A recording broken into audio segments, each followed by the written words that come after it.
All right. What's going on, guys? So I'm Deusa. Nadia. And welcome to What the Fuck is Nirvana podcast.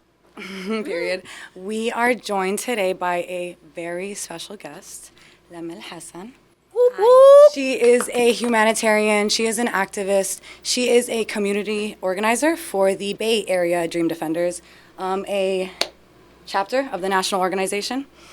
She, in my opinion, is one of the most prominent voices, activism in the St. Pete and Tampa area community.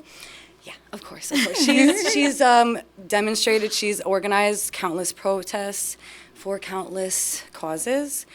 She is a Palestinian sister of mine because anyone fighting for the collective is part of my soul family, our soul family. Period. And we would like to give you your flowers. Yes. Something on our show that we like to do for people we think deserve it. Oh my for God, people, literal flowers? Yeah. Literal flowers. Thank you. Because you do. You truly do. You do so much for this community. And Lema doesn't have any social media, and that really makes no difference. Right? In her impact on the demonstrations, on the community, we could put it to the side. We got you. But you know how like some people don't get their flowers until they pass? We need to get you your flowers in real time. And but I'm not gonna lie. She is. If you are part of any, demonstrations, and you see Lema out, she's like a celebrity. Hello. I'm sorry, she really is. She really is. Come on. There was like an ongoing joke. So we went to the protest in Washington last weekend, and there was an ongoing joke where it was like, oh, just say this is for Lema. Just say it's for Lema. Yo. Oh, just say you know Lema. And it's because like she has that pull. Yeah. She has that pull. That real pull. And it's because she does so much. It's not because like, of any reason besides that. But let's be real, it did not always work. There were times where we tried real hard to get that for Lema going, but it did not always. We had limited resources, pizza and juice. It was like, we were struggling, but it was a great demonstration. Should we talk a little bit Yeah, about it? because I wasn't able to be there. I was there in spirit. So yeah, let's catch up. How was it? We missed you, first of all. Mm-hmm. No, I thought it was awesome. I have not been to any of the ones in D.C. before. This was my first time, and first time making the trip on the bus. The bus, not gonna lie. It was rough. Ooh, how many hours? Yes. Oh, gosh. I think it was like 16, 17. by the time we stopped and whatever, I think it was like 18 hours. It was literally 48 hours from when we left. I was going to say, you guys left Friday around 5. Yep. Got there, started protesting, and then came back. Yeah, we did not have any breaks. It was awesome, though. It was. It was really beautiful. So give me a play-by-play. So when you guys got there, how was the energy amongst the community of people that you guys went with up until that point? Like on the bus, like how I heard you guys did study groups, like. Well, we did on the way back. I was there on the way back. I flew in. Oh, that's right. Okay. But on the way back. Nadia cheated a little bit. I did. Yeah, she had to see family though. A little knowledge from, Yeah. a little knowledge you're from good. before. You So also got to see some family, which is always important. Yeah. Yeah. So on the way there, how was the energy in the bus? Yeah, so we had 4 buses that made it out. Almost Wow. 200 people from Tampa. Whoop whoop! Shout out Tampa. No, it was awesome. My bus was the nerdy bus. That's where Right. we had the study group and the education. So we did love have that. study group there, and on the way back, no, it was great. Like people were very excited. And I think the biggest thing I took was like, not the biggest thing, but one of the main takeaways from the study group was that it's about studying and acting. Because you can't do one without the other. Exactly. You can't have action without studying what you're acting for, what your cause is about, Yeah. what you're fighting for. Right. And vice versa. Yeah, exactly. Like if we just go out there and we do a thing, Right. and we don't have a plan, we don't have an idea of why we're doing it, it doesn't make sense, right? It's just a thing that we did, and then it's just like we end up getting burnt out. Right. But like one of the main takeaways that I hope from the study group was that like we reflect, we learn, we Right. study history, we study theory, we study all these different things to understand like what brought us to this moment, and we take it out into the streets, and then we learn from it. Yeah. And the things that we might have been able to apply 10 years ago might not be applicable today, and that's okay. Exactly. Just keep adjusting and learning. And those people educate the other people, which will educate the other people. So Yep. knowledge is power. So that's good. Definitely. So how was when you guys protested actually in the streets? It was fire. One of my favorite moments, which I hate to say it's one of my favorite moments because it was right at the beginning. And this is not to say that the rest of it was kind of like downhill. Right. But we all got off the bus, we got our stuff, and we were kind of just like waiting for a second for like one of our community leaders to come through.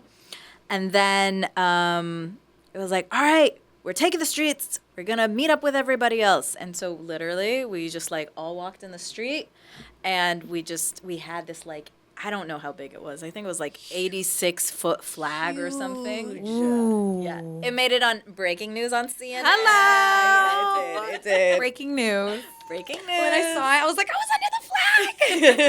It's a big deal. No, it was fire. So we had the flag with us, and then we were chanting, and we did not have a megaphone. So I was like, you know what? Yeah. These pipes are gonna be screaming. Yeah. And they were. And they were.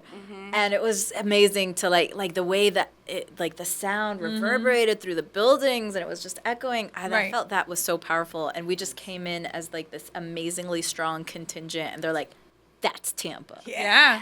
It was dope. Even us entering, Yeah. like, yes, they heard us, they saw us, and it was did. like, we just added to it. That energy was just great. That energy. So how many people collectively do you guys think were at Washington, D.C. at the same time protesting? I think they estimated it to be around 100,000. Damn. Yeah. That's what I heard. Damn. That's a lot of people for something lot that of they people. only It was just spread out announced because 2 weeks. Yeah, we were around the whole entire thing.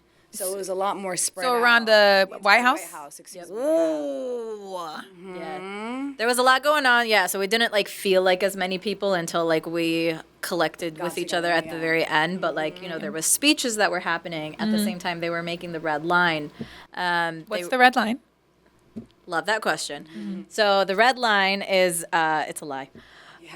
From Biden. Surprise, Oh, surprise, wow. right? Okay. Because that guy has never lied in his life before.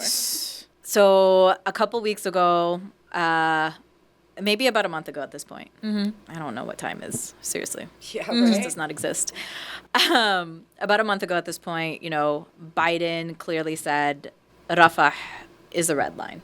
We're not going to cross that line. Not going to let the atrocities happen Israel in invades Rafah. Rafah. Yeah, Yeah. that's a red line that's crossed, and we're gonna. He didn't, I don't remember if he specified what they're going to do, but he's like, we're not going to let that happen. Right. Which is a lie. We know Right. that there are no red lines that they would ever put up for Israel. Exactly. Israel's their little baby. Yeah. They're like, do whatever you want. Yeah. And we're going to be here to support you and protect Exactly. you and everything. But yeah, so Biden said that was a red line, and unfortunately, like the invasion across all of Gaza continued, and they did go into Rafah. And so we're like, you know what? Screw you, Biden. You say that Rafah is the red line, and you lied. Yeah, because didn't all those kids, like, there was a video of kids that were in Rafah. And then a day later, I saw videos of those same kids, like, dead. So Wow. then we're like, screw your red line. Yeah. The people have their own. Right. So we decided to, I think it was a 2-mile radius around like the entire block of the White House. It was kind of amazing. Yeah, and it was like this actual red line, this red piece of paper that had the names of the 40,000 martyrs. Wow. And it was held by all of the people protesting around the entire White House. Did you guys get any resistance from, like, the police there or security or anything? Like, I heard of a few instances. Actually, I did hear of like this dad and his son that were being attacked. Oh, no way. Yeah, I don't know why. I don't know what happened, but then I think like people like ended up interfering, and that's like the only way that, we're actually able to keep our people De-escalate, safe, right? Yeah, Because the cops community. do not care. no, they will use their power for sure. Exactly. And so that's the only one that I heard about. Personally, I didn't really see. And there was another one where, I don't know, they were accusing somebody of trying to put something on a statue because apparently statues are more important than human beings. Jesus Christ. There was stuff on all the statues. There was- okay, and And like most of the statues are colonizers. Yeah, I they're think not it was good literally people. the statue of George Washington. Okay, yeah, he can like, come on, suck a yo. tit. like really, they like to pretend like they care about these things. Like when the cathedral burnt down and Oh my God. everyone was. Remember how quickly they raised money for that? Oh my God! Do you know how many churches, thousands of year old churches, have been desecrated in Gaza? Christian churches Yeah. at that. Yeah. Where's the outrage? There's Nothing, no not a outrage. It peep. doesn't matter because we're brown. Right. That was one of the emotions that came about. I was telling you, like, during the protest for me was anger. You know, one of the towards the end, they were doing a lot of testimonies from people in Gaza, and that shit, as part of the broke me. what was it called? The People's Tribunal. Yeah. Yeah. And a lot of the testimonies were just they were so sad, and they were just making me so angry with the fact that, like, we're literally, like, one of the speakers said, it's not that America is allowing this, it's America is complicit in this. All for the Literally. name of resources. Capitalism. Yeah. Yeah, it's not about religion. Yeah, I love how absolutely they like not. to say that it's like, oh, Absolutely not. you know, they're trying to go based off of the Bible and what. But if that's the case, didn't Jews kill Jesus? So I don't get it. Whatever it is, it does not make sense. Yeah. Theoretically, let's say that was. Why would that be okay It to doesn't massacre justify. Yeah. an It doesn't entire justify population? anything. Yeah. It's wild. Yesterday, I'm sorry, we were outside and one of our good friends, you know, he was like, I see what you guys are doing. I love it. He's like, I do have to say, though, that, like, this is war. Yeah. You know, like, people die in war. This is not war. It's not a war. This is genocide. It's a genocide. Genocide. And it's 2024. 15,000 kids. He was like, yeah, you're right. You know, the kids, it's sad. I'm like, but imagine. Oh, it's just sad. Imagine also it was like, you know, your mom and my mom and your dad and my dad, you know, like people that we can connect to, people that we can actually like physically see in our brain and our mind's eye, but they're not kids. Do their lives not matter because they're not He's like, no, they do matter. And I was like, okay, so whether it's the 15,000 children or the 40,000 Palestinians, it's not a fucking war. It's Yeah. really not. I feel like with a lot of American people, they're not as outraged about it. A, because they're getting so much different information from so many different news outlets. And then B is because they can't physically, they're not like empathetic to what's going on. They can't like put themselves in other people's shoes, which is crazy because when you see what you see online, how could you not like put yourself in the shoes of their people? The loss of empathy comes from a loss of like being connected with your community. That too. Like the whole individualistic culture that we Yeah. have here. It's like constantly told we have to pick yourself up by your bootstraps, right? You know, at one point we actually had communities that took care of each other. You were not responsible for all the things. You had people that helped like cook and clean and like go out and pick berries and shit. And And capitalism kind of ruined all that. Yeah. yeah, literally. And It, in like, divided us result, from each other. we're like docile and not like self-aware and lack And empathy. disconnected from Yeah. all of that. Another girl yesterday, she was like, you know, when I was working, she was like, it's just hard to care because like, you know, like we're not directly affected by it. Wait, that's what the person at work said? Someone at work said that. They said it's hard to care. Because we're not directly affected by it. And I was like, babe, we are though. We are directly affected by it, and we are actually like directly affecting it as well. Like it's a two-way street. Yeah. I mean, And it's- Americans, we have the luxury of like Of saying ignoring it. that, Yeah. And of saying that. ignoring or like acting like, you know, this stuff is not happening in the world. And as long as you have your devices and your Starbucks, everything Imagine is okay. the people like who Yeah. fucking said that during the Holocaust or during the Vietnam War or during any type of or like, during slavery. Exactly. Yeah. Like It's like, oh, that doesn't affect us. it doesn't Yeah. affect me. I'm not political. Like, Yeah. you know, I have nothing to do with it. You sound fucking crazy. Yeah, it's like people don't have integrity anymore, and feel like they don't have control or a voice of how we want the world to be, which is like fair, and like safe, and like just. So everybody's just like, well, it's out of our hands. We can't really, but you can, and it's the little things like what you guys are doing, protesting, like what we're doing, the podcast, and just Conversing, getting the Yeah. word out, boycotting. boycotting. reps. Yeah. These small things. I remember I was, you know, someone said protesting doesn't really work. We had this conversation. Yeah. A lot of people feel like that. And I was like, how can you say that with like so much that it's done? But it's also like, obviously one protest doesn't work. Right. And, you know, maybe 10 protests doesn't work, but it's all these small little actions that go towards like a free world that strive towards having people have fucking equal rights. It's boycotting, protest. Yeah, like literally, you cannot do one thing. Exactly. We have to do all of the things. And protesting, as you're saying, is just one of the things. And the amazing thing about protests, like, it's an opportunity for people to come together. It's an opportunity to show our power. And you know why they're working? It's because they're terrified. The ruling class is terrified of the protests. That's why we're seeing so much police repression right now. Of course. They're targeting pro-Palestinian protests in ways that they have not targeted protests in the past. I'm not going to sit here and compare that, like, it to BLM, but we are seeing like levels that are comparable between them. Oh yeah, the New York, the NYPD, they're wild. The shit that I've seen that my cousins have been sending me from the protests up north, it's crazy. Yeah. It's crazy. We're kind of, I'm not gonna lie, I'm not saying the cops anywhere are fucking great, but the cops down here, they're not fucking us up like in the NYPD up north. Yeah. Like, Well, with exceptions.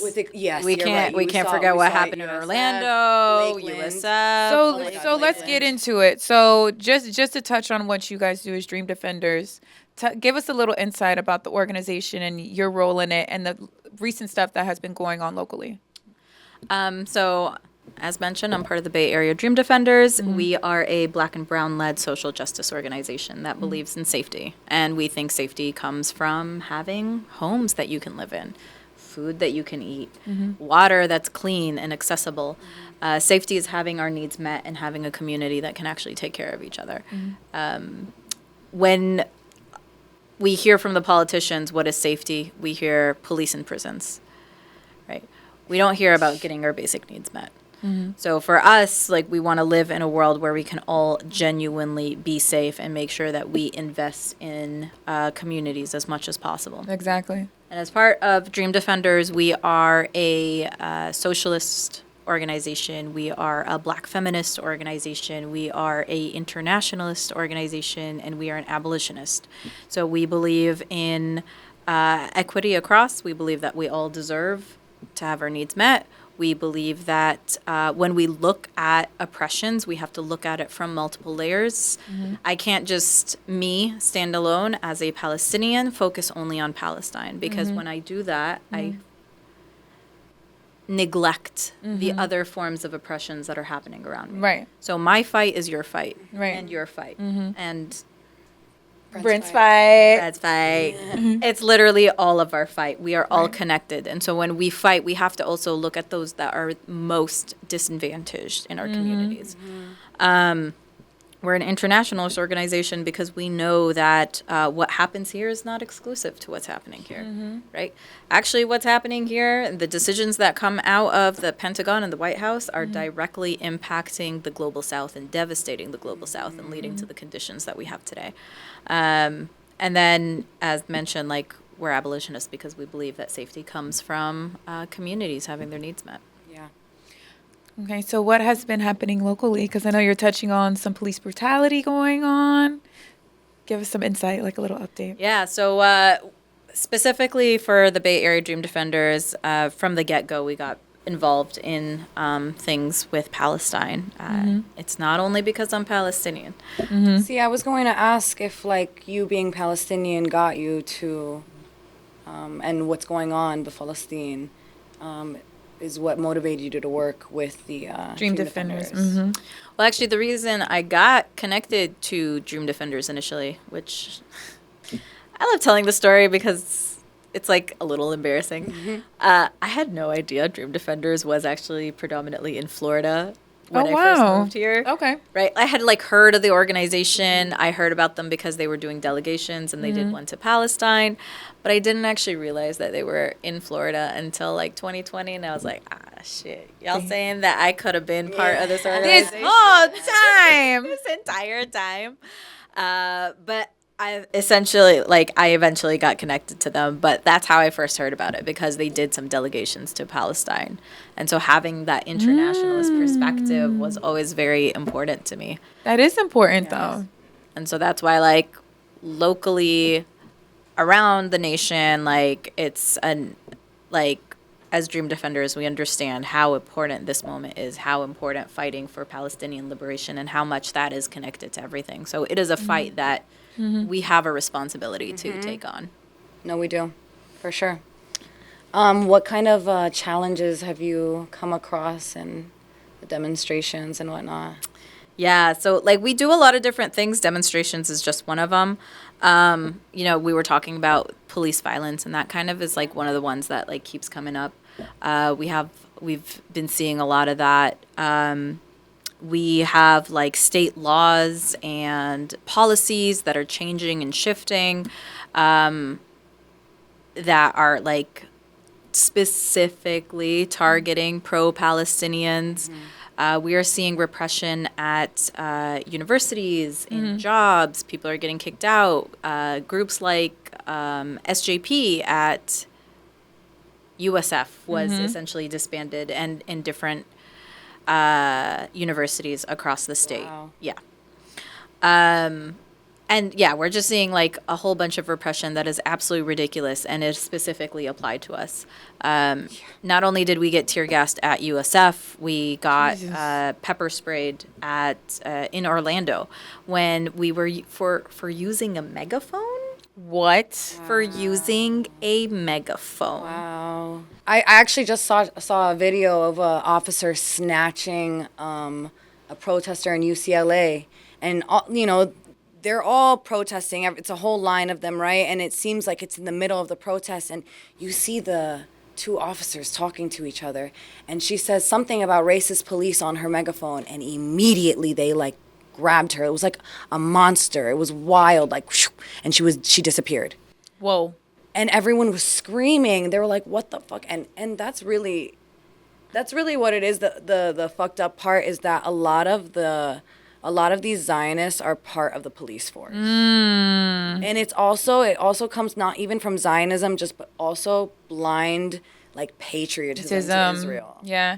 And then doesn't the IDF like help with Training cops. there we go. Okay. Yep. They train in Tampa. They've directly trained Tampa police forces. There's connections across all of U.S. For example, like it's a lot more obvious in other places like Atlanta. Atlanta is building out Cop City, which is essentially Wait, what? Yeah. You haven't heard of Cop City yet? No. Oh wow. yeah. Oh wow. Cop City, they're spending millions and millions and millions All of dollars. over America. Yeah. What's Cop City? Atlanta's kind of like the breaking ground, but essentially it's like a playground for cops to get training, and they say it's for emergency situations and things like Like that. communities. For like aliens? Like what? Yeah, we wish it was for City. aliens, babe. Yeah. And of course, specifically, I mean, this is going to probably be applicable everywhere, but in Atlanta, they are essentially demolishing some like crucial environmental areas to be able to build it. And it's just, the people in Atlanta are struggling. The people here are struggling. No, absolutely. Like, and instead we think it's more important to build a playground. Exactly. Come on now. When people can't even find homes, people are homeless. But then we'll just like pass laws that criminalize homelessness, though. Well, it's crazy that exactly. It's crazy how we're throwing money at a situation like when police brutality needs to be dealt with in ways that were not Cop City. Not giving them more weapons or more just money to have these fucking cars and these just things that are unnecessary. Yeah. Rather than training. Yeah. Right? Like mental health training. I was going to say that. De-escalate situations. One thing I like about what my father does with the Tampa Police Department, like he implements ways for the community and the police to like get along and get to know each other. Cause like, and we talked about my father earlier, and I know he's like, how we view police officers is like 9 times out of 10, like they do all suck, right? But I feel like if a lot of police officers operated mentally like my father, I think we'd have a lot better interactions. Like with like Tampa Police Department, he's making it an incentive. Like when he was a cop, like a rookie, he used to get into the community, get to know the community, get to know the people, get involved with wherever his jurisdiction was, and be like a community leader. Because when you think of cops, that's how it's supposed to be. You're protecting the community. You're working for the people. But now, Well, So you I mean, don't- if we're the you think people of with the people. Cops historically, they started off as. well, like that. yes, but what you would think of what What you a would cop want. would Exactly. and should be is someone a part of the community, protecting the community and being just for the community, not being against the people that through their taxes employ them. Yeah, and have like a fear of the community Yeah. and whatnot. But like you said, yeah, they did start off that way. So I like as slave captures. Yeah. So I do believe that like the system is inherently corrupt. Oh, Like it for just needs sure. to be completely like wiped out only to create a system that is for the people. Yeah. Like when Just we like think what about, you just said. Yeah, Like, exactly. But what you if, just like I said. said, if more people operated from a like pure standpoint in these higher places, I feel like that would affect, the world in a better place and America in a better place. Like and then you got some people that are in it to do the right thing that get corrupt along the way too, because they're the only ones that feel that way. I mean, I feel like we always got to go back to the root, right? Yeah. We got to go back to where crime Yeah. is coming from, where that's happening, why it's happening. And as we just said, criminalizing homelessness. Why is homelessness happening in the first place? Yeah. Because we don't have livable wages. Our rent keeps going up. The rent is too damn it's crazy. high. It's wild. That's It something is we need to so boycott. wild. That's something we need to boycott. Yeah. But instead of giving people the money that they need, instead of giving them an opportunity resources, yeah. for something that they can actually survive and live in and have a roof over their head, instead they're being thrown in jail for sleeping on a bench. So, this whole system is.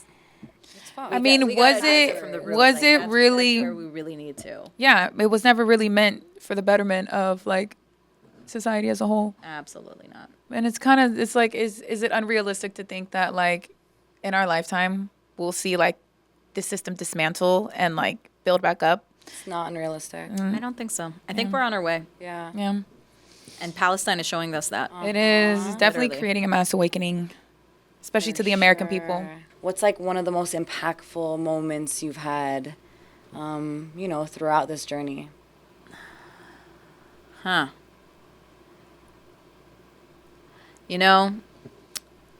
Not too long ago, again, I don't remember time. At some point in time, I remember somebody came up to me and, the study group that we did. Yeah.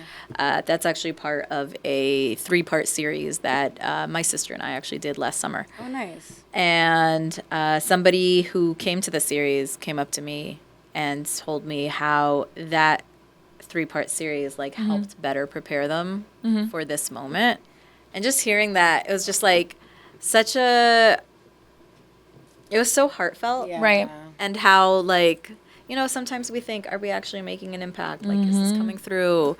I so believe that building relationships with people and getting people in and connected that way is the way that we get power.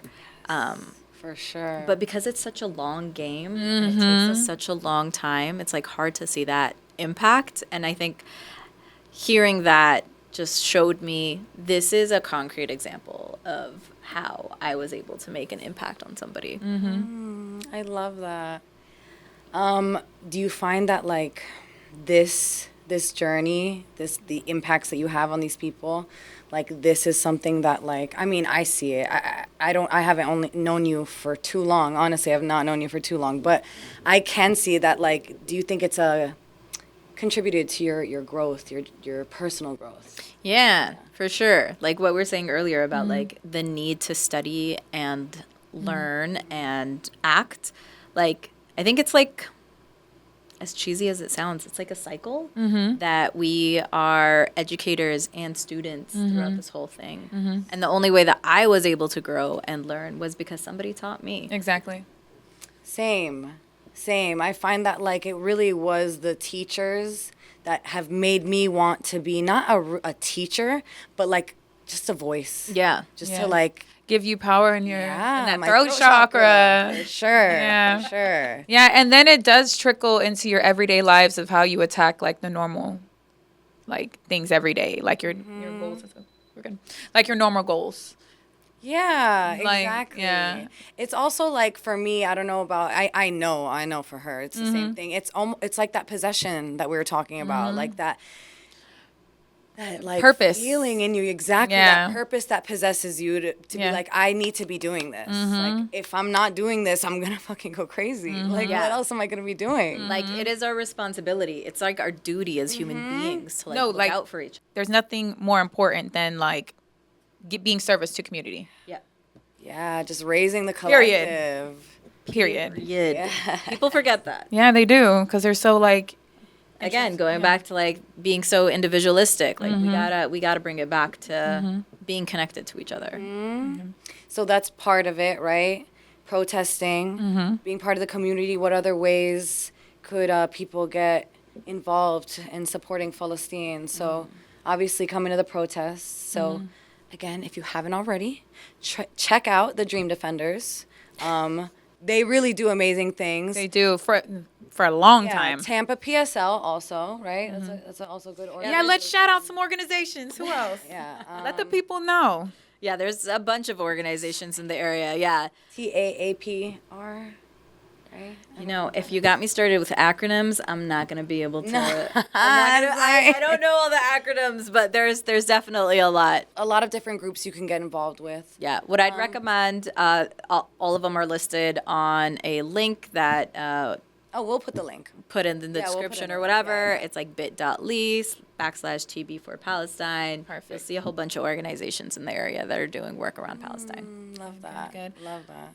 All right. So let's say someone's watching this for the first time and like hearing about Palestine for the first time, how can we simplify exactly what's going on to where because people a lot of understand? People say there's so much information. There's so much information, and when I hear that, I'm like, there's so much information. Google, motherfucker. There's so much. Like we don't got phones. Like Really? go on It's like, is TikTok. that the reason that you don't know any better? Because there's so much information? Come on now. It's overwhelming. That sounds backwards. It does. Super backwards. So if we were to simplip for the simple-minded people. It is overwhelming. It could be overwhelming for someone who doesn't know too much. But I'm not gonna lie. My friend, he posted something today. And he said that he explained to his mother, who's, an elderly woman, the genocide, what's going on, right? And he was like, it wasn't complicated to her at all. Yeah. It was like, I explained it to her in a matter of like 5-10 minutes, and it was not complicated at all. It's not complicated. It's really not. I'd say the first thing about Palestine, it's not only unique to Palestine. It's actually related to like a whole bunch of struggles. So if you understand oppression in any form or fashion, you can understand Palestine. If you don't understand oppression, that's probably because you're a privileged white dude. Exactly. Right? So let's be real. Yeah. No, that part. Outside of that, it's not a centuries-long religious issue. It's not any of that. It's like this obsession with having control over resources and power, especially where it's situated. Like Palestine is the point that connects Africa, Asia, and Europe. Like that location is pivotal. And so the original colonizers or the colonial backers of the British and then eventually the U.S. recognize how important that region is. So really, it's all about power. Yeah. And then the analogy about the house. I feel like that's a good simplified way for people like to get it and put their self in the shoes. So about someone coming, you know the analogy I'm talking about? Yeah, I think I know what you're talking about. Basically about someone coming into your home, killing your family, telling you that this is their home now, that you need to get the fuck out. How would you feel? How would you react to that? You've been there for your family. This is your family Your home. family built it from the ground up. Yeah, generations of generations. Exactly.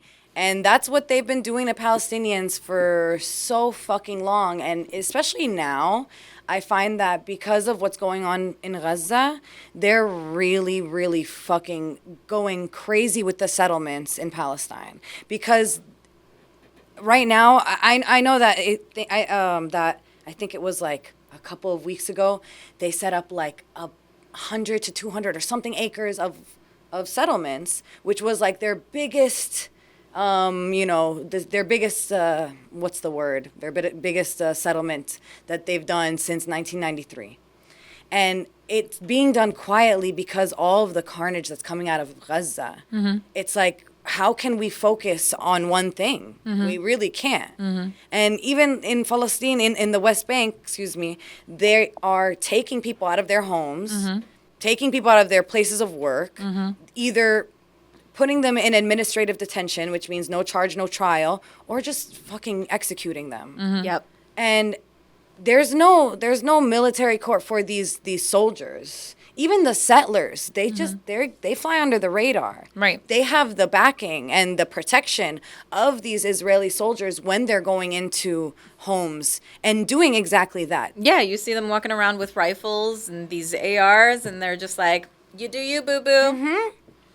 We're here to protect you." And it's sad. It's sad that it's happening in Gaza. It's sad that it's happening. Like, it's sad what's happening in Gaza, and it's sad that it's happening in the West Bank. That, like, people are just losing their fucking homes. People are losing their lives, all because of a fucking this empire. Right. And it's also in 48 Palestine. We can't, like... Oh, yeah, of course, of course. Not just in West Bank, not just in Gaza. It's also 48 Palestine. Across the board. And I think one of the reasons, like, they do not know how to respond right now. They are terrified. You know, like, Netanyahu threatened Biden, essentially, and was just like, you need to do something about these protests that are happening in the West. Like, we can't be having that nonsense. Essentially, like, control your people. There's been a mass, like, leaving of settlers. Like, they should. Yeah. Because that's the only good settler. Go. A Fucking settler go. that leaves. Right? Yep. And the only fucking good one. Shame. Because shame. Yeah, leave. Shame. Because for the rest of your life, you're going to be known as the people that sided with genocide. Shame. Shame. Because, you know, a lot of people like to paint the narrative like, oh, but not every Israeli settler, like, Every you know, single one. is complicit, and not every Israeli settler is. Every single one. They're all complicit. Yeah. And they know it too. That's why they're leaving. They left in mass. And Israel has no idea how to respond. I mean, besides this, what they've been doing for years, which is like paying people to fucking move there. Yeah. Which is Literally. so backwards. With our taxes, by the way. Exactly, with our tax dollars, which is backwards when someone like, I don't know if you have a Hawiyah or not, but like my dad, he has a Palestinian passport and he can't travel into Palestine. Yeah. I don't think people understand, like, on a ground level, even before October 7th, like, how Palestinian people were living and how they were being discriminated against in their own country. So go ahead and share, like, the experience of, like what you're stating about. I mean, I know from my father's experience, he was put in political prison from when he was 13 on and off until he was 18 or 19. A baby. Yeah, literally. The most formative years For protesting. For protesting, for setting up demonstrations, for throwing rocks, for just being a person of interest because there was a revolution going on. I mean, Palestinians are not For being a kid who dared to resist. Exactly. Palestinians are going to resist. We're not going to give up our land. Like, Right. this is not, and this was something that was like, even in my dad's upbringing, his childhood. Yeah. He was like, Fighting they them. knew that. Even in Palestine now, all the Yeah. kids, that's in their blood. They all know what's going on. It's like during 2020, I kept seeing a lot of things about like parents being like, how do I explain racism to my kid? How do I explain this to my kid? And it's like, in Palestine, they don't need an explanation. Because they feel it. They literally grow up into Yeah. it. It's wild. Okay, so correct me if I'm wrong. When people are driving in Palestine, people of Israel on one side and people of Palestinians are on the other. Like, there's even discrimination even when it comes to traffic. Literally, there's different roads that are built and maintained that, depending on the color of your license plate, can determine whether or not you can actually go on that road. That's crazy. And it's not just like they're not right next to each other side by side. Right. Palestinians have to drive miles and miles extra, and they have to go through a whole bunch of checkpoints. Yeah. So like something that would be like a 10-minute drive takes Hours. Mind you, this is Palestine's country. Israel's are settlers. And they're being discriminated against in their own country. On our own and people land. wonder why there's resistant groups, Hamas. Okay, so give another example of the discrimination that goes on in Palestine to paint the picture, because I don't feel like people really get it.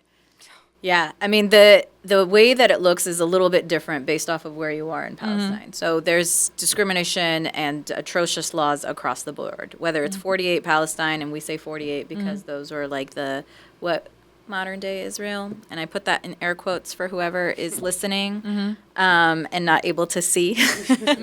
Quote unquote. Quote unquote. So there's at least like 62 different laws that discriminate Palestinians there, literally where they can live. There's parts in 48 Palestine that if you are what they refer to as an Arab Israeli citizen, you cannot live in those parts of what they're referring to as Israel. Literally. So this whole like, oh, well, you know, the Palestinians, or sorry, they don't call us Palestinians. They call us Arabs. They call us Arab because obviously they cannot acknowledge our presence. And they're like, oh, look, the Arabs here are equal. Look at the opportunities they have. But the reality is that's not true. First of all, there's places in there that they cannot live. There's certain things they're not allowed to study in school. And some of those things like help you move up and have like build an economy out of it. They can't even speak Arabic in their workplaces. What? I really don't want to see any black people saying that they cannot relate to what's going on in Palestine, because it's kind of like what was going on in America during segregation, desegregation. Continue. Palestinian flag, obviously. Yeah, Okay. they dictate who you can and cannot marry. Yeah, no, it's ridiculous. And that's just within like what they refer to as Israel today in 48 Palestine. Then we got the West Bank. We talked about the roads. We talked about the checkpoints. We talked about like the access to education. We talked about literally they prevent you from being able to go to hospitals, right? I can't tell you how many times women have tried to give birth and how many times that women have also lost their children and their own lives because they were stopped at a checkpoint. Are you serious? Literally in an ambulance. All And because they deem it so. Like, you know, they want to make our lives harder. Yeah, so you guys don't want to be there Literally anymore. their only objective. And in schools, they teach the kids In Israel. in Israel Yeah. that Palestinians are Terrorists, they teach them that that they're fighting for freedom and that they're fighting to live amongst these barbarians and whatnot. It's indoctrinated in their upbringing. in 48 Palestine, actually, there's been so many cases recently where teachers have barely humanized, like not even fully humanized Palestinians, but like barely, like, are they human? Maybe. oh my god. And they got in trouble. Yep, got in They trouble got for that. fired. Yep. They got called, I don't even know what they got called, but they got like harassed by their own students. Yeah. So it's like, who's really the victims here? Because there's a lot of gaslighting that Israel's doing and playing victim. Hell yeah. But it's like, who's really the victim here? And how is that even a conversation or a thought? It goes as deep as to like even rainwater. You know, collecting Literally. rainwater is illegal in Palestine because they limit how much water everyone can get. They limit how much electricity everybody could get. So they're really put laws on rainwater? Yeah. Literally, there is a law that says in the West Bank it is illegal to collect rainwater. And this was all prior to October 7th? Yes. Oh. Yes. I'd be pissed too. Would you? I'd be so pissed. I don't know. And girl, that's not even the worst of it. Right. We haven't even talked about the conditions in Gaza. Yeah. Tell us. Like that's the brunt of the brunt. The toughest and worst conditions have been in Gaza. Yeah. Since the Gaza, siege, which was what? 17 years ago. Yeah. Complete blockade, Mm-hmm. land, air, and sea being controlled by Israel. Nobody in, nobody out. Anything that comes in or out is supervised, is It's monitored. metered. Literally food count. They call it the Gaza diet. Oh my God. Yeah, where they give you just a little bit less. They only allow a little bit less food than the necessary caloric intake for you to be able to survive. Like right above starvation, right below being able to survive. Actually yeah. being healthy. Yeah, exactly. Yeah. And then we wonder why there's resistance. So let's connect. I know we're talking about connecting the genocides, because I know a lot of people are like, oh my God, but Congo, we're not talking about Congo enough. We're not talking about this genocide. Sudan. Tigray. Hawaii, Haiti. Where else? Oh my God, what else am I missing? Like there are Too many. Yeah, Unfortunately. it's very unfortunate. But I find that it's like what one of the speakers in Washington said. It's like it's collective liberation. You know, you can't just fight for the freedom for one person or for one group of people, because fighting for collective liberation is fighting for freedom and liberation for everybody. Yeah. Fighting for Palestine means that you are anti-imperialist. That means you are anti-capitalist. It means you are anti-colonialist. And these are the reasons that these like genocides and atrocities are happening in other parts of the world. Yeah. Like let's talk about the Congo, for example. Exactly. What's going on there? Absolutely dire. Millions and millions of people are dying. And for what? For this. Cobalt. For this thing. Minerals, cobalt, all these. Oh my God, it's fucked And up. they were infiltrated and forced to be slaves to mine all this stuff for the West. Long story short. And it's all the same people that are also affecting Palestine too. Yeah, it's because at the end of the day for them, it's the power, the money that they make that is so much more important than the people. It is. They don't care. So when we talk about Palestine, we are talking about all of these atrocities that happen across the entire world. And so it is really important for us to like remember that and make those connections because as Nadia's saying, like as juicy as it is, like we can't be free until all of us are free. It's not cheesy. It fills my heart. No, but it's true. It's 2024. Like, there's so many historical things that have gone on that, like, the fact that genocide is happening right now and it's still a thing and we haven't found ways to, like, make sure everybody has equal opportunities is kind of, like, Because bizarre. it's on us. It's on us. It's Why bizarre. is it on us? Because It's the ruling class is not going to be here to save us. And then all of these international organizations are failing us. What has the UN done for us? That part. What has the World Health Organization done? That part. What has even the ICC or ICJ or whatever? Like, you know, They like put out resolutions and amendments and What the fuck is that gonna do? Addendums. People are dying. addendums. Yeah. It's because America and Israel are a conglomerate. This is my opinion. I find that all these countries are truly afraid of America and Israel because they are one, right? And really, besides, it really does have to come from the power of the people because there has to be some type of military intervention from some fucking country, some vigilante. Right. Like, So I'm thinking Robin Hood. I don't know, somebody like. I needs mean, to we drop always into gotta Gaza. go back to the root, right? And the root is these oppressive systems in there, and that's why we got to build that power, and we can do that here. And as like you said, there is a direct connection between what the U.S. is doing and Israel, so we have a role and responsibility here because Right. these are. Y'all know that in Israel they have universal health care? we don't even got that here. For real. We don't.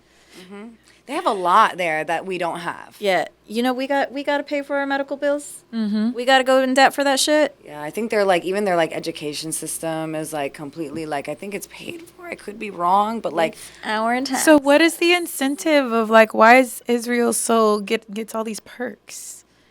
What's the It's because that's the only way that they underlining? convince people to go live there and be settlers. well, yeah, of course. It's like And that they could be Why- what else does why- Israel military watchdog of the Yeah, U.S. exactly. in the Middle That's East. what My that's point. literally- My okay, point. Yeah, there we go. my Okay, point? yeah. Like, like why are they there? like we're treated as the stepchildren when we're really Biden has this video from back in the day where he says if there wasn't an Israel, like We'll have to create one. Exactly. Yeah. To That's protect crazy. the interests of the U.S. in the Middle East. We look at the Middle East.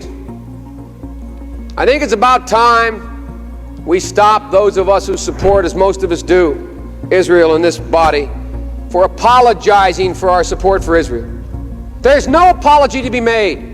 None. It is the best $3 billion investment we make. Were there not an Israel, the United States of America would have to invent an Israel to protect her interest in the region. The United States would have to go out and invent an Israel. Yeah, and then we wonder why the people in power are the way they fucking are. You Yeah. know? Like they're not. They don't have our interests in mind. They do Right. not. They truly fucking don't. Yeah, and then anyone that's like Biden doesn't have the power to stop them. Get out of here. Biden for years, decades, has been helping them grow We can their sanction power. Israel, and we're not even. That word is like almost We taboo. keep giving them billions and So- billions and so- billions of dollars and weapons and protecting them diplomatically, economically. So correct me if I'm wrong. With no The contingencies. term APAC Yeah. Okay. Do you guys know how to simplify what APAC is? Because correct me if I'm wrong. It's like every congressman has a APAC like supervisor or like, I don't know. I just started reading about that. But it's like they have to answer to someone in APAC. Yeah, so Like, the what's- American Israel Public Affairs Committee, excuse me. It's a lobby. Yeah, it's a pro-Israel lobbying Yeah. group that pays our fucking Congress people, our senators, just people that are in power so much fucking money to lobby for pro-Israel legislation. And it goes as deep Too to many like, of them got their campaigns built around that. Which is what creates bias because they're getting paid. How deep is Israel in the skin of like America? I don't think people really realize how deep it is. Oh no. It's sick to the I remember my mom, she was telling me that like even when she was in high school, they were like protesting APAC and whatnot in like the 80s and whatnot. This is they have This is part of American history. Yeah. I mean, don't forget that we here are on settler colonial land. Like, we are settlers. But it's like, how is a country controlling the influence of the people that are making decisions for this country? Like, how, why, and what is why? I would say why because like you just said, we are on stolen land, right? Yeah. So if we mention giving back stolen land to the people that it's rightfully like that it belongs to, that also implies giving back the land that we're currently on to the people that we've that's a taken good point. from. And that fucking scares the American population. Yeah. Colonizer loves another colonizer. That Yeah. part. And this entire time, like, especially since the 60s when the U.S. became the financial backer of Israel, it's actually the U.S. that controls Israel. So so the U.S. is really the enemy overall. Not the enemy, but really like you know what I'm saying? Behind the mask. Like, hello. Oh, hell yeah. Yeah, you think Israel would have the power that it has today without the U.S.? Exactly. Yeah. Not at all. The money, the backing, like whether it be political or financial or, yeah, no. And like a lot of people like that were caught up on Epstein Island fled there too. Like Tom Hanks fled to Now you're Israel. getting in, like, stuff I don't that know. I don't know. Well, Israel is a pedophile's. That's what I'm saying. Yeah. So that's what I'm You saying. start talking shit. pop culture, people. I'm like, I don't. No, I know, but yeah, he fled to Israel. Isn't it crazy that they just released a map of registered sex offenders living in Israel? That is absolutely ridiculous. Because when you grant someone a free visa, free job exploration, free education, just come in, like live in our country, just don't even pay taxes, like you void income tax, everything, just come in, we'll prepare everything for you. When I tell you this freaking civilization is really terrifying because these are all the people that are going there, the sex offenders, the colonialists, the people with like horrible aggressive behavior, the criminally delinquent, which justifies so much of their values and their culture, right? Because if you see the way they treat other people, especially the Palestinians, it makes you think, right? Like, why is this society in 2023 still doing things like that are so absolutely out of rational thinking of how you would treat another human being? But there you go, you have the answer now. So it's just really, really creepy. And then like Sinister. very sinister. And even like, and I don't mean to go too far away from the genocide, but it's just stuff that's like the character that I associate with Israel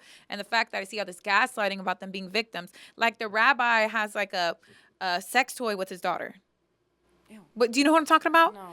Oh shit. So one rabbi, him and Candace Owens are like beefing heavy. Damn, I gotta put y'all onto that too. It's a lot of like weird, sinister, It's creepy a shit going crazy on. world when Candace Owens like supports Palestine and can see past like the who saw that American coming? regime. Nobody. Yeah. that No, she's going hard. She's going hard And right now. she's getting backlash from it. And She's I'm going like, hard. girl, She's you know? confronting I don't know if she's going rabbis. that hard. She's going. Oh, I've seen some stuff recently, like just recently. I could show you guys. And she's confronting rabbis. And then they're trying to bully her, saying, "So do you side with the Palestine people?" Well, like it's like again, Yeah. they try to frame it as this thing where it's like siding against Jews. We don't get. It's not It's religious. not about that. It's not religious. This is not religious. We're siding against Zionism, which is a political ideology, not a religion. And that's when they like to throw in the anti-Semite card. They have this list I have of it. things to go through. I have They're it. just like, oh, if somebody says this is how you respond, and this, and this, and this. And then if you run out of excuses, just be like, you're anti-Semitic. Yep. It says so number 1, we haven't heard reports of deaths. We'll check into it. Number 2, the people were killed, but by a faulty Palestinian rocket/bomb. Number 3, okay, we killed them, but they were terrorists. Number 4, okay, they were civilians, but they were being used as human shields. Number 5, okay, there were no fighters in the area, so it was our mistake, but we kill civilians by accident. They do it on purpose. Number 6, okay, we kill far more civilians than they do, but look how terrible other countries are. Number 7, why are you still talking about Israel? Are you some kind of anti-Semite? Yep. That is the checklist that they go down. That's wild. And the checklist has also like kind of formed a little differently as time has gone on, because even now people are like, the first thing they say, but October 7th, but Hamas, but the protests are violent, but the Bible. All of these are things that are like so fucking like so easily refutable that like at the end of it they're like, okay, but like it's anti-Semitic. Just shut the fuck up.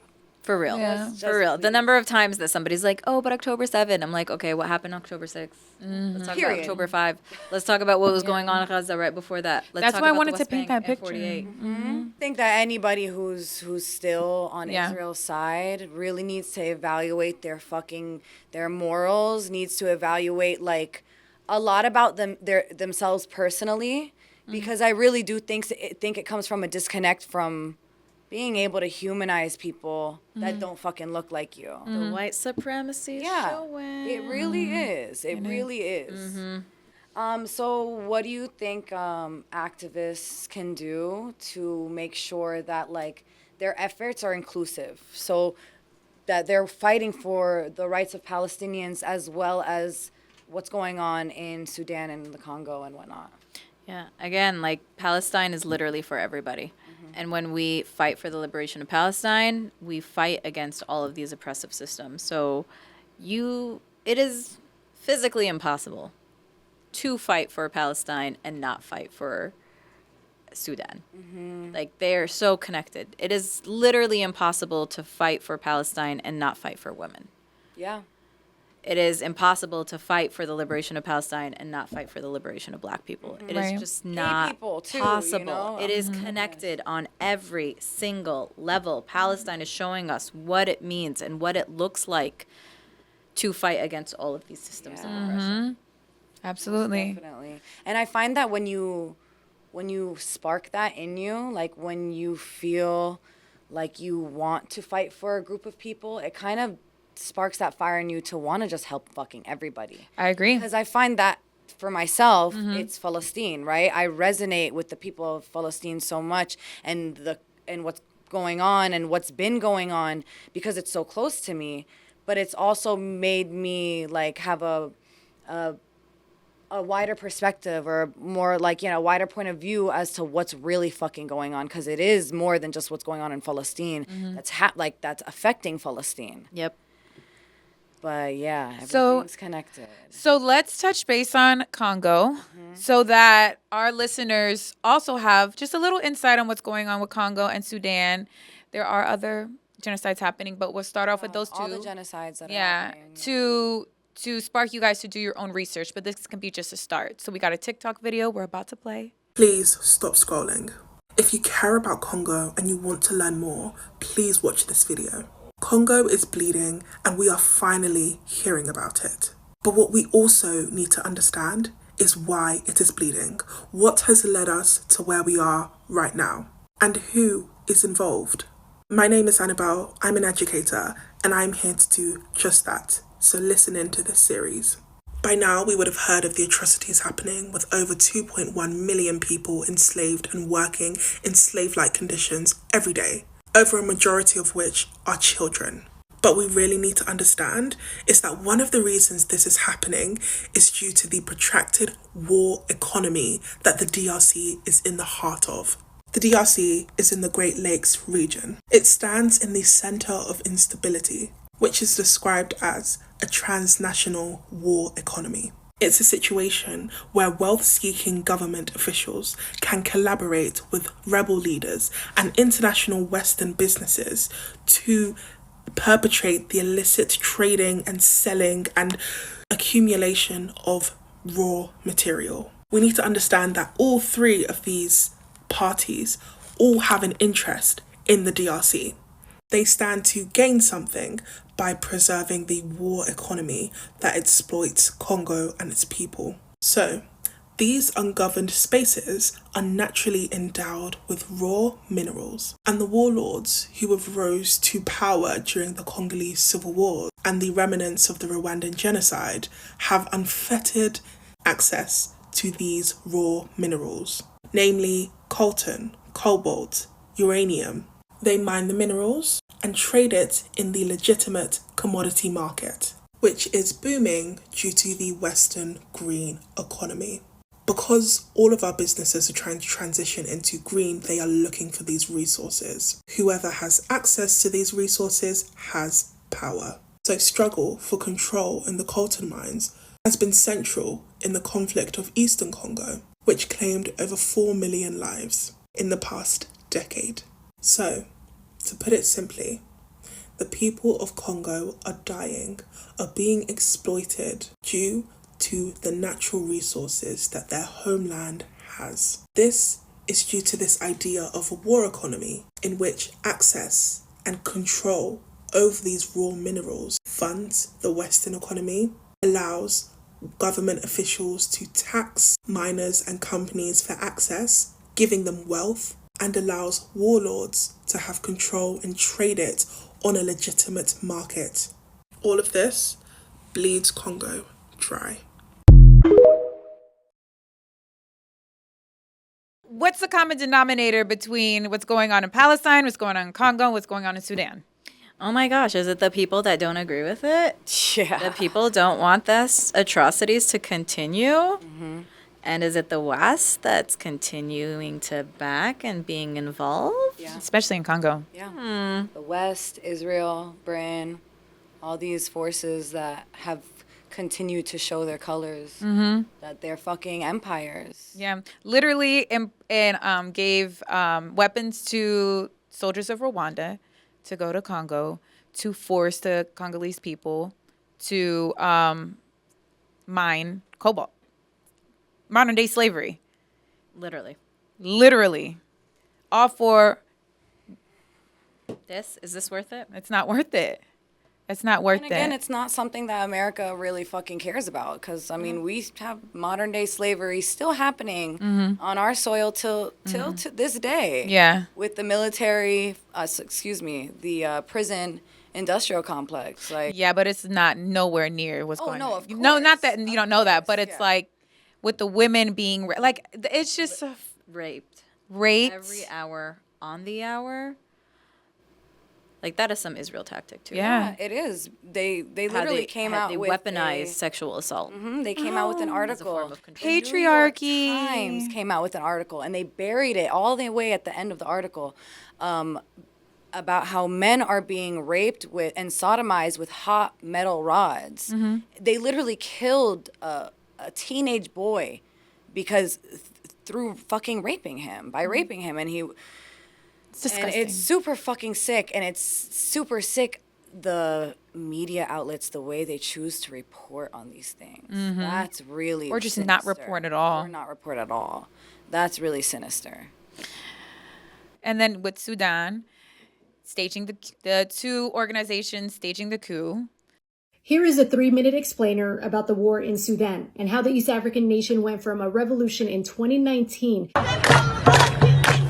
to a civil war happening now, which has left civilians fearing another genocide. Here's a quick timeline for context before we unravel concerns about genocides in Sudan decades ago and now. In 2019, Sudan celebrated a revolution that was televised with hopes for democracy and change. Longtime President Omar al-Bashir was overthrown from his position after 30 years in power. Later that year, a power-sharing agreement was signed for a military and civilian council. This was presented as a transitional administration with a promise to transition into a democracy. Two generals became power players during this time: General Abdel Fattah al-Burhan and General Mohammed Hamdan Dagalo, also known as Hamidi. In 2021, a military coup dissolved the power-sharing transitional government. The two generals went from allies to rivals. General Burhan is the military chief of the Sudan Army, and General Dagalo is the commander of the rival army, the Rapid Support Forces, referred to as RSF. Let's fast forward to April 2023, since this is a brief overview. Fighting broke out with tensions between Sudan's army and the RSF. The failed plan to integrate both military groups led to the two forces vying for control. The power struggle turned the capital Khartoum into a war zone. Then it spread to other areas, leaving Sudan erupting into a full-blown civil war. Since April, the war has killed more than 10,000 people, and more than 6 million people have been displaced, according to the most recent data report. The power struggle is triggering for many reasons, as the war has morphed into ethnic violence, raising fears of another genocide. In early November, ethnic cleansing concerns intensified when more than 1,300 people from the Masalit tribe were killed in the West Darfur region, according to human rights activists. The Darfur genocide from 20 years ago left more than 300,000 people killed and an estimate of 2.7 million people displaced between 2003 and 2008. And now, decades later, Sudanese civilians continue to struggle. More than half of Sudan's population needs humanitarian aid, according to the UN. And Sudan is now the world's largest internal displacement crisis. All of this leaves civilians surviving in unlivable conditions. Negotiation talks have been attempted with mediation from other countries. But with the war escalating, the focus has shifted from Sudan's unfulfilled hopes for democracy and Sudanese civilians' desperate need to survive as people. From my understanding from that video, the people of Sudan wanted democracy. They wanted the people, to be able to choose the policies of what's going on. Had a revolution. The people that acted like they were on the side of revolution were like, yeah. Then when they got what they wanted, they turned against the people, and now there's a civil war happening in Sudan.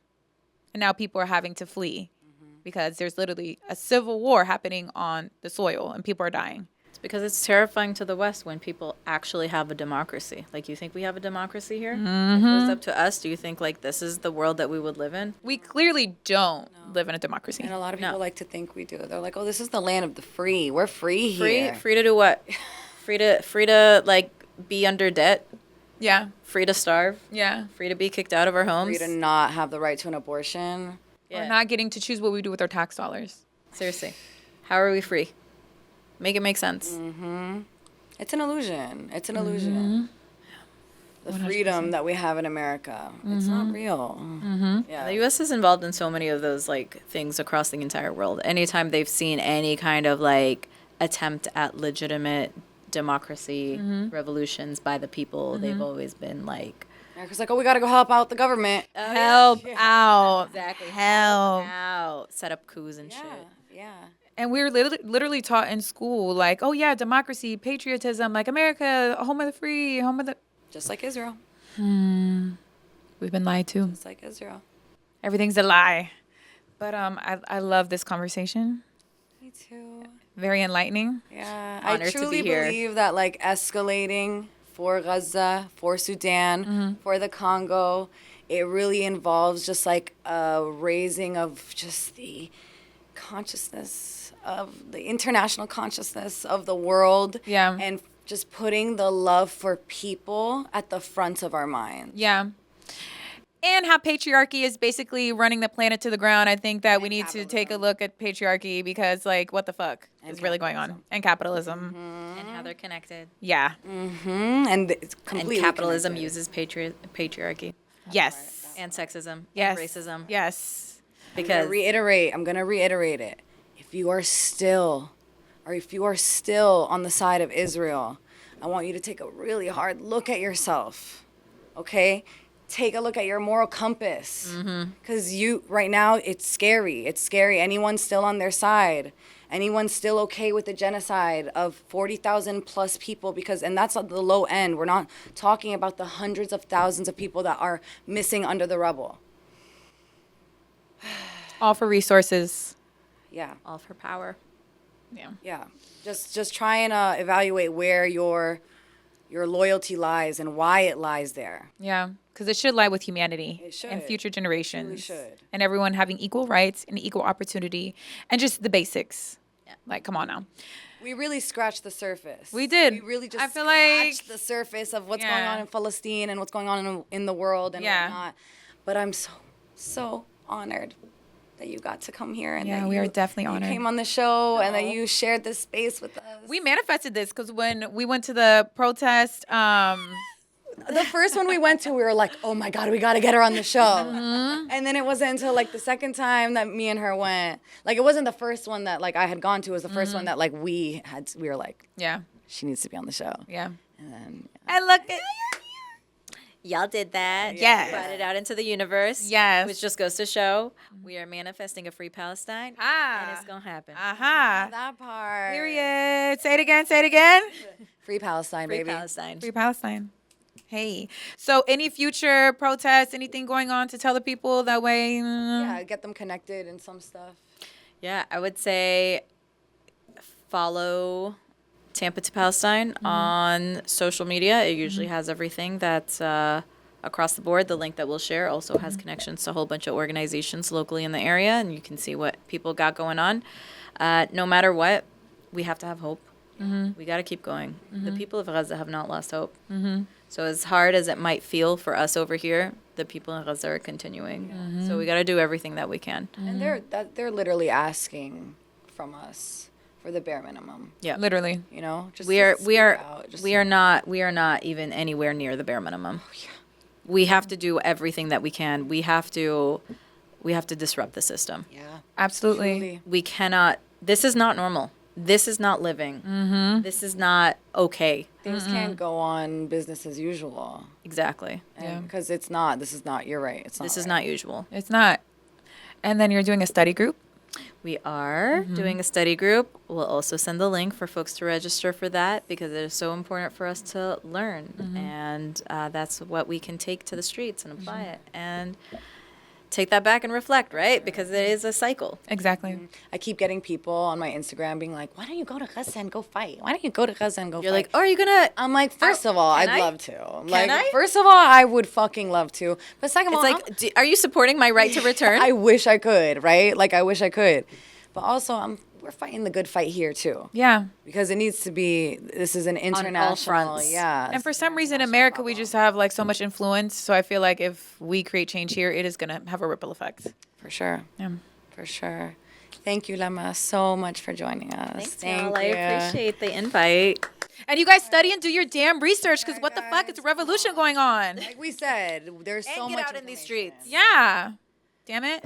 You can Again, do both. so I swear. I swear you can do both. Protest, boycott, have these conversations, keep speaking up, call your reps. Join an organization. Join an organization, study up, get educated. There's so much we can be doing for Palestine, for our communities, for the just international world in general. But yeah, so glad you guys joined us. And I am Deusa. Nadia. And we are the What the Fuck is Nirvana podcast. And we're out.